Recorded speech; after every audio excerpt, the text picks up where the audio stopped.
அஸ்ஸலாமு அலைக்கும் வரஹ்மத்துல்லாஹ். எல்லாம் வல்ல அல்லாஹ்வின் அன்பும் அருமையான கிருபையும் நமக்கெல்லாம் வந்து சேரட்டுமாக. பேரன்புக்குரிய அல்லாஹ்வின் நல்லடியார்களே, நான் இன்று உங்களோடு அழகான ஒரு வாழ்க்கைக்கான ஒரு முன்னாள் காலத்தில் நடந்த ஒரு நிகழ்ச்சியை சொல்லி அதிலிருந்து நமக்கான பாடத்தை சொல்லித்தரப்போகிறேன். காணொலியை கடைசி வரை என்னோடு இணைந்திருங்கள். சிறந்த நட்பலன் கிடைக்கும் இதன் மூலம் என நம்புகிறேன். உங்களுடைய கருத்துக்களை, உங்களுடைய தேவைகளை கமெண்டில் பதிவு செய்யுங்கள். அவசியம் அதை கவனித்துக் கொள்ளப்படும்.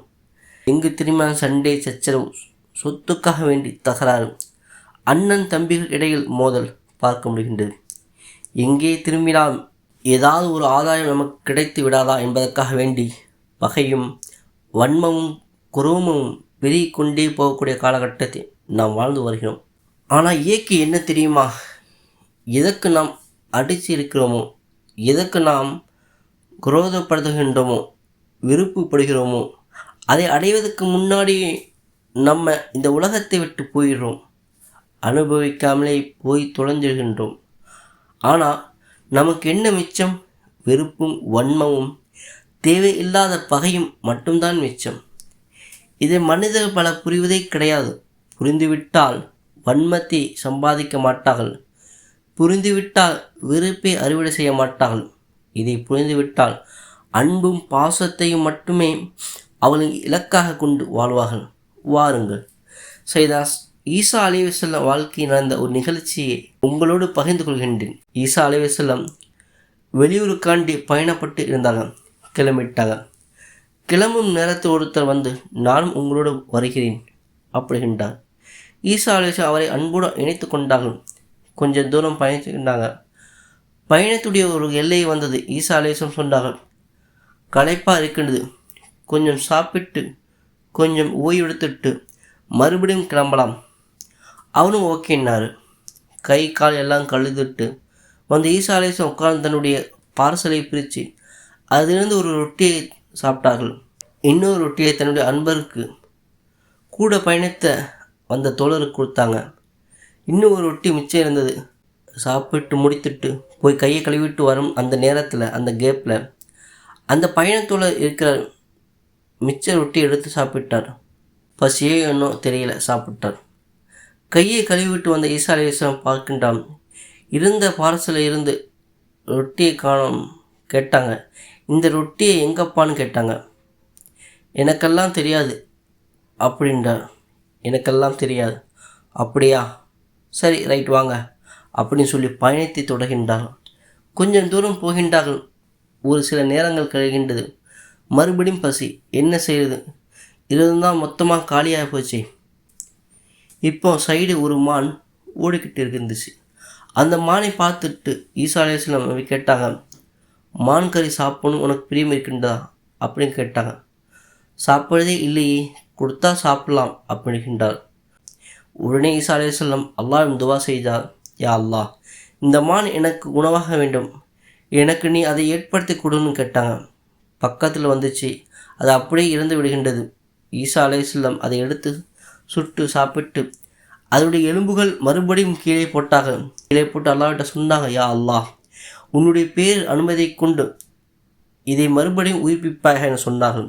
எலும்புகள் எல்லாம் ஒன்றாக ஒன்று சேர்ந்து மறுபடியும் உடுப்பு எழுப்பிவிட்டு ஒரு சாதாரணமாக நடக்க துவங்கியது. இந்த ஆச்சரியத்தை கூட இருந்த அந்த தோழர் பார்த்து முடிச்சு உடனே ஈசா அலைஹிஸ்ஸலாம் கேட்டார்கள், எல்லாம் எவ்வளோ பெரிய அதிசயம், அற்புதம், அல்லாஹ் நிகழ்த்தி காண்பித்தான் இல்லையா? ஆமாம், சரி, அந்த அல்லாஹ்வின் பெயரை கொண்டு கேட்கிறேன், அந்த ரொட்டியை யார் சாப்பிட்டான்னு கேட்டாங்க. எனக்கு தெரியாதுங்க அப்படின்றார்.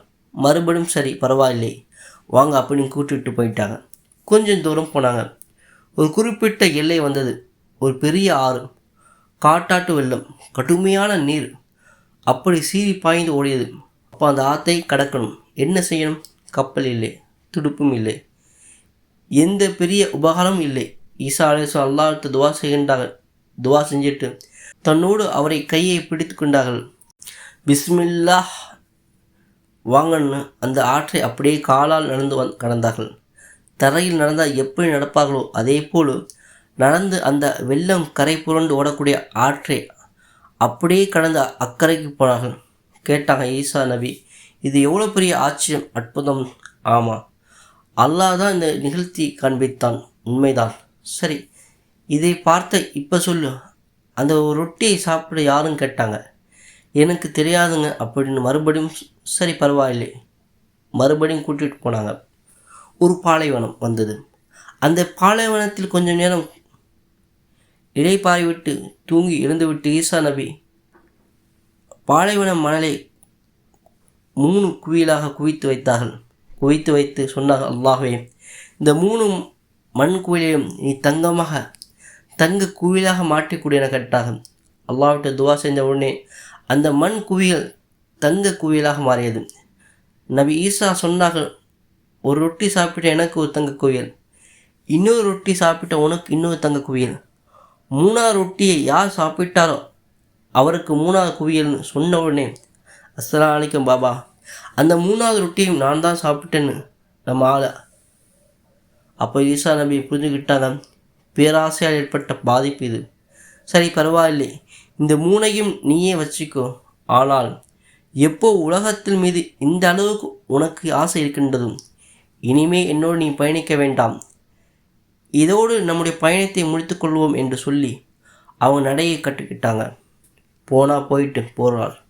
நமக்கு என்ன, நமக்கு கிடைச்சது மொத்தம் 3 குவியல் ஆச்சு, 3 தங்கள் குவியல், இதை மொத்தமாக எடுத்துகிட்டு போயிடலாம் அப்படின்னு யோசிச்சுட்டு இருக்கும்போது அவள் மண்டையில் ஒரு சின்ன விஷயம் போட்டுச்சு. பட்டுச்சு. எப்படி கொண்டு போகிறது, தன்னந்தனியாக இருக்கின்றோமே, என்ன செய்கிறது, எப்படி கொண்டு போகிறோன்னு யோசிச்சுட்டு இருக்கும்போது 2 பேர் அங்கே வந்தாங்க.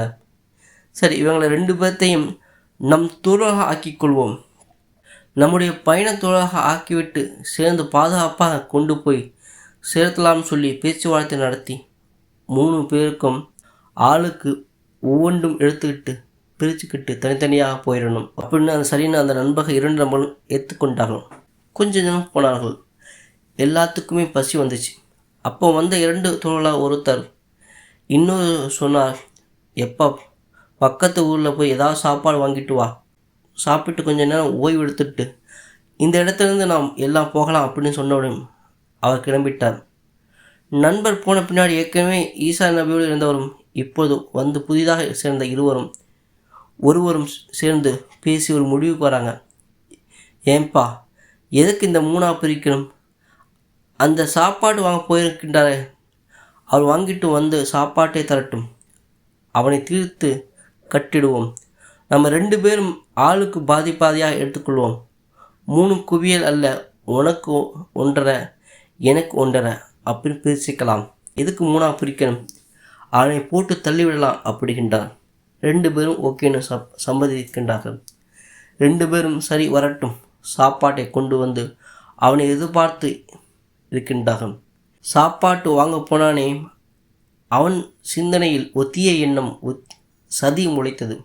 என்ன, ஏன் நம்ம அதை 2 பேர்த்துக்கும் விட்டு கொடுக்கணும், சாப்பாட்டில் கொஞ்சம் விஷத்தை கூட கலந்துடுவோம், கொண்டு போய் கொடுத்து அவங்களை சாப்பிட வச்சு சாவடிப்போம், மொத்தத்தையும் நாம் போட்டுடலாம் ஆட்டை என்று அவன் நினைக்கின்றான்.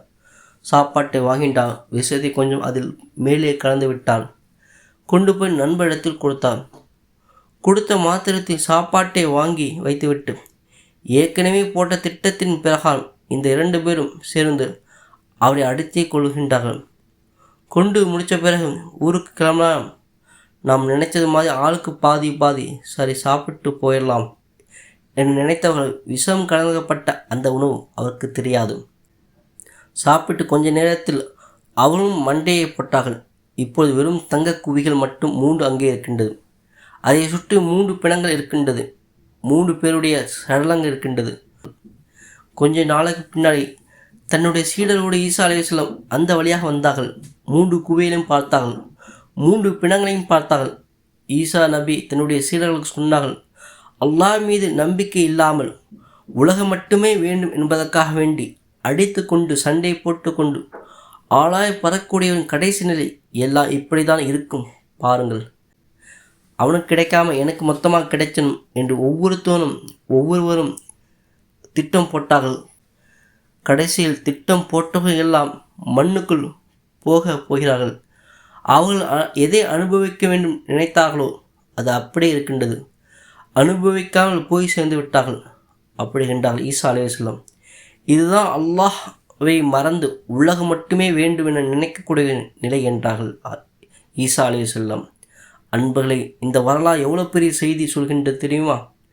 ஒரு வீட்டுக்கு 4 பேர் அடித்துக் கொள்கின்றார்கள், 4 பேர் அடிக்கின்றார்கள். நீங்கள் கேட்டால் சொல்வீங்க, 4 பேர் உரிமைப்பட்டவர்கள் தானே, விட்டு கொடுக்க முடியுமா?